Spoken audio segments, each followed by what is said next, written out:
Hello fish fools, Jeff here. So I haven't shown this tank in a while or provided any updates. This tank does have a lot of history. It's my 5.5 gallon aquarium. I have kind of neglected it lately.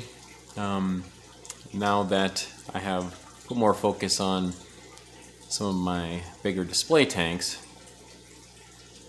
especially since I moved, which has allowed me to get some bigger tanks. But this tank I've had this for over 4 years, like since I got back into the aquarium hobby about 4.5 years ago. This was my 4th tank. And as mentioned, has a lot of history. This was a tank the first one that I experienced camellinus worms and did multiple levamisole treatments on it. I had a mosquito fish in here. Going back, at the time I thought it was a guppy, a female guppy, and it was sold to me from a PetSmart or a Petco as a female guppy. And it wasn't until I came across a video of mosquito fish gambusia. It had like a black line across its eye that I realized it was a mosquito fish and was vicious to the other fish. And that fish, when I had it, it actually did have some babies in here. It was pregnant when I got it. None of them did survive, but this was my 3rd quarantine tank. And this also was home to one of my early mutt mixed breeding experiments. I had some male lyre-tailed guppies that I mixed genes with some of my initial, like the first group of born guppies when I put them in here when they were virgin females, and their offspring, they had some guppies that just, looked like fancy guppies that had red tails, and those died recently. It was maybe in the past month or so, I guess. But they lived a long time, so probably about 3.5 years, a really long time for guppies. So it wasn't a surprise that those died. I mean, you can see it's neglected like this. Like since then, I haven't done anything with it. Just there was no fish or anything in here, so I haven't done any water changes and just let it get like this. But I'm about to clean it up and get it ready. But I also had neocaridina cherry shrimp in here. I had a bunch. I had a colony, must have been at least 50 in here, since I started with maybe 6 or 8 from most of my aquariums. From my original cherry shrimp colony in my 3.5 gallon tank, I took some out and added some other tanks, and then the populations would just take off. And one of the cool things about here was all the ones in here were red. Like I did the same thing with all other tanks, and just randomly, whatever I happened to scoop up and put in other tanks, and as they would breed and multiply, there'd be some like wild type colors, but just all of them in here happened to be red. But then I hadn't paid much attention to it, hadn't done water changes regularly. I'd still just like drop some food in, flake food, and then one day I put some rapashi in here, and then the next day I noticed that it wasn't eaten, and this is still what's in here that's kind of covered the bottom like a layer of sediment. And then I looked in the tank and I found the last remaining guppies had died. I had 2 males that were descendants of those lyre tails that were over 3 years old, like 3.5 years old. So those were elderly. So, you know, old age wouldn't. I was surprised they lived as long as they did. And I had a female guppy in here that had died at the same time. And then, you know, so it wasn't so much of a surprise with finding the guppies dead, but then I saw a dead cherry shrimp. And, you know, okay, one dead shrimp. But then I looked through the tank and I couldn't find any of them. Like, whenever I would look in here, there was a bunch. It was like, you know, like, it had to be like 50. But then, yeah, just experienced a mass extinction of all the cherry shrimp, and we fished all at the same time. And I thought everything was dead in here. I had a Ramshorn Snail. I thought that was dead too. I just thought everything had died. But there's one big Ramshorn Snail. So there's the Ramshorn Snail. That was in the 5.5 gallon. I mean, I thought that was dead too. It was just like on its shell, like on its side. I just assumed everything was dead. And then when I did notice that it was alive, I moved in here. This is my 6-foot, 84-gallon aquarium. This was the only Ramshorn Snail. This one, it's the biggest Ramshorn Snail that I have.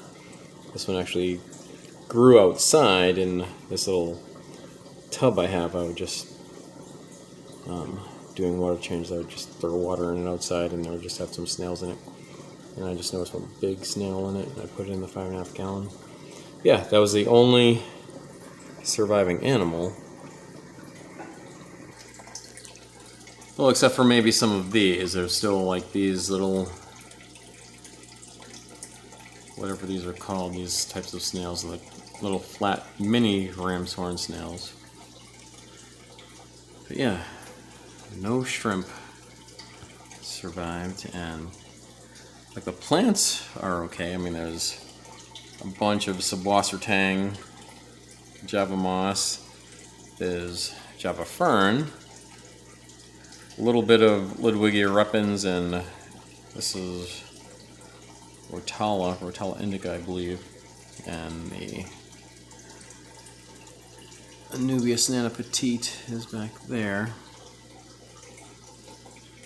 But so just now, as I'm about to change the water and try to clean this up, I did some water testing and tested the water, and the pH is on the 6-in-1 Tetra test kit. The pH is below the 6.2, the lowest, and it's like orange. It was like, you know, yellow. So how crazy low the pH might have been.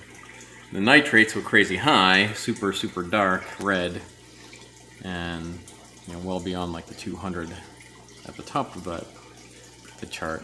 And there was also some nitrate, and then I did because of that I tested the ammonia. So the ammonia was about 1 parts per million, which isn't too high, but I wouldn't want to have any fish. But I don't know if it got that bad, just because since everything died, I just left it, or I figure it probably had gotten pH had dropped. If I had go a little too long doing water changes, the pH in my tanks do drop, and I have noticed that.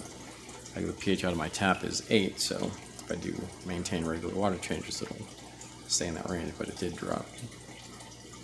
I don't know how much of it just dropped way beyond that since then, because it's, I don't know, probably been like a month since I've done anything with it. But yeah, so that was a shame. Lost all those shrimp. But now I've been meaning to do some other things with the aquarium hobby, and that would include doing some breeding projects, just do some mixed breeding with some virgin females. So I'm going to clean this tank up, probably drain it down as much as I can, try to siphon out as much of this gunk and fill it up, and then, you know, give it a few days. I'll probably do a water change again and just test the water until it's safe, and then I'll add some fish to it. So I'm going to, I think what I'll do with this tank is just collect a few virgin female guppies, or guppy on the hybrids, put them in here until they grow some, and then I will add some select males and do some selective breeding. Yeah, so that's what will be coming up with the tank. But I'm going to do a water change, and then I'll show this filled up and see how it looks. So stand by. Alright, so I just siphoned the water and did as much gravel vacuuming as I could do. I mean, the water is now pretty much to the bottom, but there wasn't enough water in here to do as thorough a gravel vac as I would like, so I'm going to do that multiple times. I'll fill it up and see how it is, and before I add life in here, I'll do another water change and then some gravel vacuum. But while it's empty like this, I just want to point this out. The Java moss in here is, the Java Fern is doing absolutely amazing. The pH was, probably 5 or lower, who knows.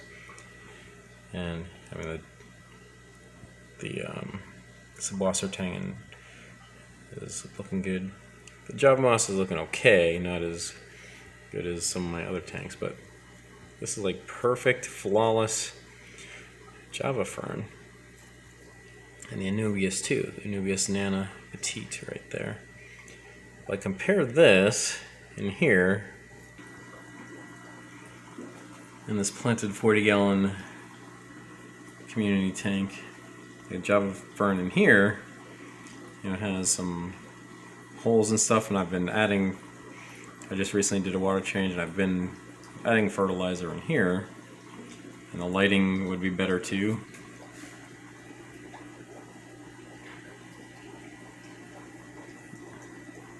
And that looks okay.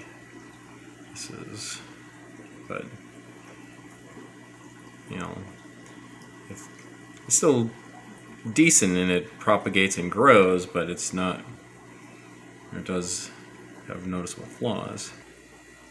And then let's look at some in here. This is my 29-gallon Swordtail community tank. So Java Fern in here, this does look better than it does in the 40-gallon, but it still has, some brown dark spots. But then this is like perfect. I would not have expected that. This has just been left to neglect. Yeah, that was a surprise. Alright, now I'm going to fill it up with water. Alright, so filled the tank up with some fresh water.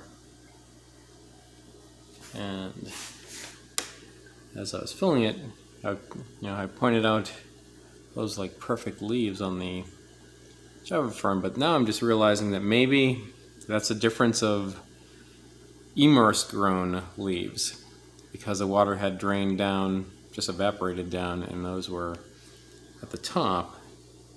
Just compare that to, well, there's algae here, but these leaves underneath are, they have some like brown spots. They're not perfect like those. So yeah, maybe that's the difference, of just